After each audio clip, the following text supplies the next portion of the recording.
Recep Tayyip Erdogan sort-il affaibli ou renforcé du coup d'État qui a bien failli le renverser il y a 2 semaines? Le président turc a engagé une purge massive, 55 000 personnes arrêtées, limogées ou détenues. Aucune branche du gouvernement n'est épargnée. Enseignants, policiers, fonctionnaires, juges et bien sûr l'armée avec presque la moitié des généraux turcs écartés. La purge est devenue chasse aux sorcières, haro sur les partisans de l'imam Fethullah Gülen, désormais l'ennemi numéro 1 d'Ankara. Marc Pierini, ancien ambassadeur de l'Union européenne en Turquie et chercheur à la Fondation Carnegie Europe, nous apporte aujourd'hui son regard sur cette histoire qui s'emballe en Turquie. Marc Pierini, la tentative de putsch n'a-t-elle pas accéléré précisément ce qu'elle tentait d'empêcher, c'est-à-dire la consolidation du pouvoir entre les mains du président ? Je dirais 2 choses. La première, c'est qu'elle a déstabilisé, temporairement en tout cas, le pouvoir et l'État, parce que la plupart des Turcs, 80% dans les sondages, pensaient que les coups d'État militaires, c'était une chose du passé. Personne ne s'y attendait, donc. Et un coup d'État où vous avez des chasseurs bombardiers qui larguent des bombes sur le Parlement et sur le palais présidentiel, c'est quand même un choc énorme. Donc, il y a un processus de remise en place de l'État qui est là et qui est naturel. Mais en même temps, il y a, c'est ma deuxième réponse, le phénomène que vous décrivez, il y a un effet d'opportunité qui a été décrit d'ailleurs par le président turc le matin après le coup d'État. Il a dit « Ce coup d'État est un don de Dieu, ça va nous permettre de liquider l'influence du mouvement Gülen au sein de l'État ». Très difficile pour les étrangers de mesurer quelle est l'influence du mouvement Gülen au sein de l'État. Elle existe, bien évidemment, mais il faut se rappeler qu'il y a 2 ans et demi, le mouvement Gülen, c'était le meilleur allié de l'AKP. Donc, il y a eu un renversement, un schisme entre les deux, et il y a donc un effet de revanche considérable qui est en train d'atteindre, au-delà des catégories que vous avez citées, également des hommes d'affaires et d'autres. Le président turc accuse Fethullah Gülen d'avoir fomenté ce coup d'État pour le renverser. Fethullah Gülen, lui, contre-attaque en disant tout ça est une mise en scène de la part du pouvoir, justement pour renforcer ses pouvoirs. Est-ce qu'il faut donner du crédit à cette accusation qui peut ressembler à une théorie du complot ? Alors, la théorie du complot dans la vie politique turque, c'est un peu le quotidien, dans des proportions que nous avons du mal d'ailleurs à imaginer, mais que j'ai vécu pendant 5 ans en tant que chef de mission diplomatique. Moi, je n'accorde jamais beaucoup de crédit à ces théories du complot parce que c'est très facile de tout expliquer par un complot. La réalité, c'est que c'est une société, le mouvement Gülen est une société secrète, donc par définition, peu de Turcs savent comment l'appréhender, a fortiori les étrangers, comme les analystes comme moi. Il y a probablement du vrai. Dans quelle mesure l'effet d'opportunité dépasse la correction, le mouvement de correction du coup d'État, extrêmement difficile à savoir. Ce qui compte pour les pays européens et pour les États-Unis, c'est que l'État se stabilise, que l'armée, qui est une composante essentielle des forces de l'OTAN, redevienne stable. Or, pour le moment, elle ne l'est pas. Et ce qui compte aussi, comme cela a été dit par tous les dirigeants qui se sont exprimés, c'est que le mouvement de correction, les procès, les arrestations, les interrogatoires, que tout cela se déroule dans le cadre de l'état de droit. On va revenir sur le rôle de l'armée, parce que vous avez raison de souligner qu'elle est évidemment très importante, centrale à ce que fait la Turquie, à l'extérieur de ses frontières et à l'intérieur de ses frontières. On va revenir là-dessus dans un instant, mais d'abord, cette question centrale à laquelle finalement on n'a pas de réponse définitive, me semble-t-il, sur qui est derrière le coup d'État. On l'a dit, Ankara accuse le mouvement de Fethullah Gülen, cet imam qui est en exil aux États-Unis.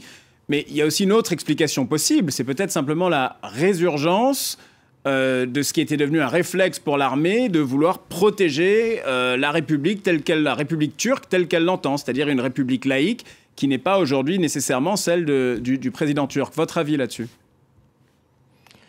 Il peut en effet y avoir des deux, mais les deux sont difficilement compatibles, je dirais.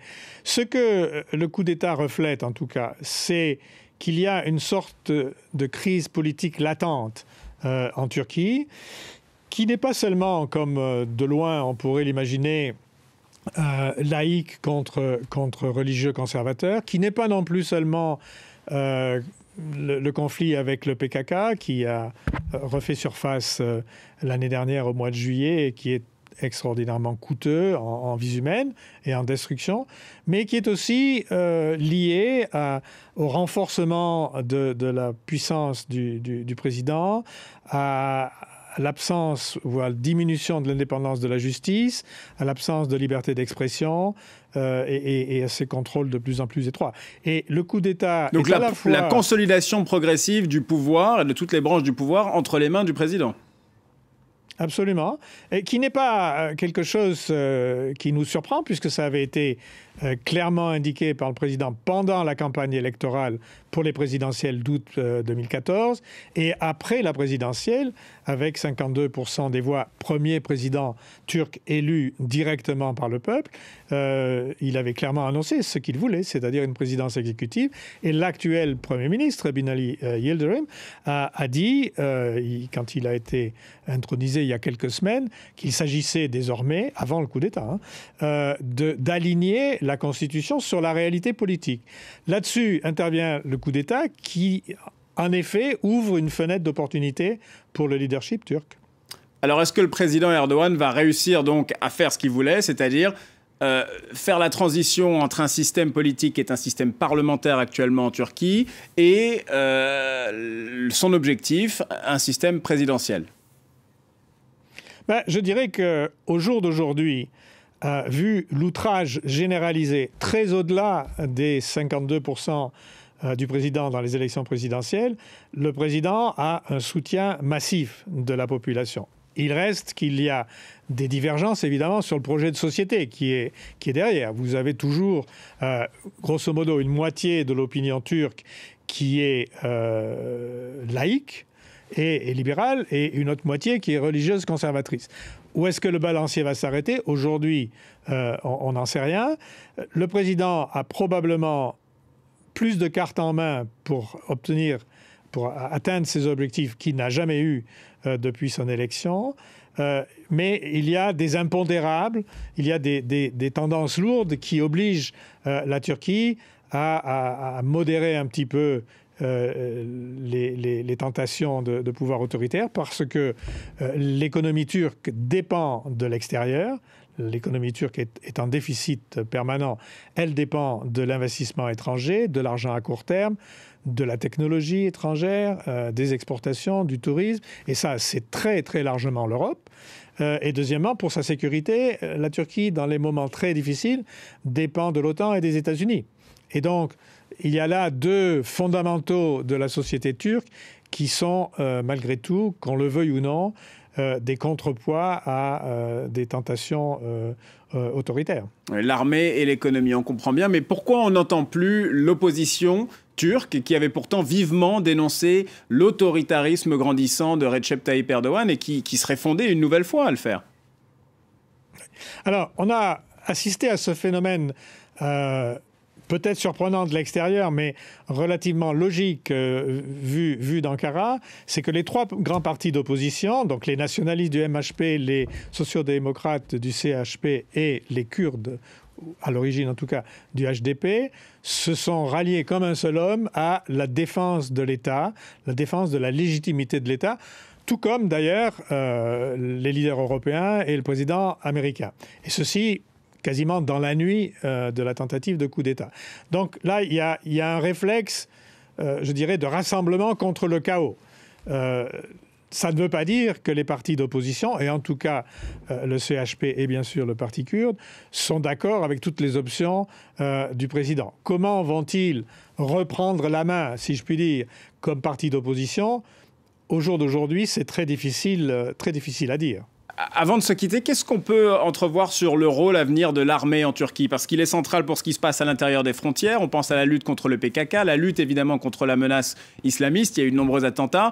Et puis, évidemment, il est central à la projection de la force turque à l'extérieur de ses frontières, à l'heure où il y a un conflit juste de l'autre côté de la frontière en Syrie. Donc, est-ce que l'armée va pouvoir continuer à être un pilier de l'action turque? J'ajouterais à votre description que l'armée turque est aussi centrale à l'architecture de défense de l'Europe. C'est-à-dire au sein de l'OTAN, il y a un système qui s'appelle le bouclier antimissile, dont certains des éléments, y compris un radar, se trouvent en Anatolie orientale. Il y a la base d'Incerlik, comme tout le monde sait, qui a des stocks d'armement nucléaire américain. Donc tout ceci compte énormément pour l'Occident. Donc aujourd'hui, vous avez une situation où l'Occident est dans l'attente. Est-ce qu'Erdogan ne s'est pas tiré une balle dans le pied? C'est ça la question en fait. Il y a un équilibre très difficile entre restaurer la confiance à l'intérieur, éliminer la menace de l'intérieur qui visiblement était là, et rassurer l'extérieur et rendre sa propre confiance à l'armée. Aujourd'hui, très difficile à dire. Il y a une opération de reconstruction qui est en cours. Et il y a plusieurs tests qui vont être faits. La réorganisation concrète des différents éléments de l'armée, le contrôle direct du président sur l'état-major, comme ça a été annoncé, le contrôle direct du président sur les services secrets. Tout ceci sont des éléments de la présidence exécutive sans qu'elle soit dans la Constitution. Donc, on est là dans une phase où la Turquie se transforme, l'Occident observe, certains sont inquiets, certains sont pessimistes. On peut difficilement aujourd'hui faire une prévision. Naturellement, ce que l'Occident espère, c'est que la Turquie reste active dans la coalition contre l'État islamique et dans la coopération antiterroriste. Ça va de soi. Marc Pierini, ancien ambassadeur de l'Union européenne en Turquie, chercheur à la Fondation Carnegie Europe. Merci beaucoup pour votre éclairage aujourd'hui sur cette histoire turque qui suit son cours et que l'on suit bien sûr sur France 24 au quotidien. Restez avec nous sur France 24, plus d'informations à suivre.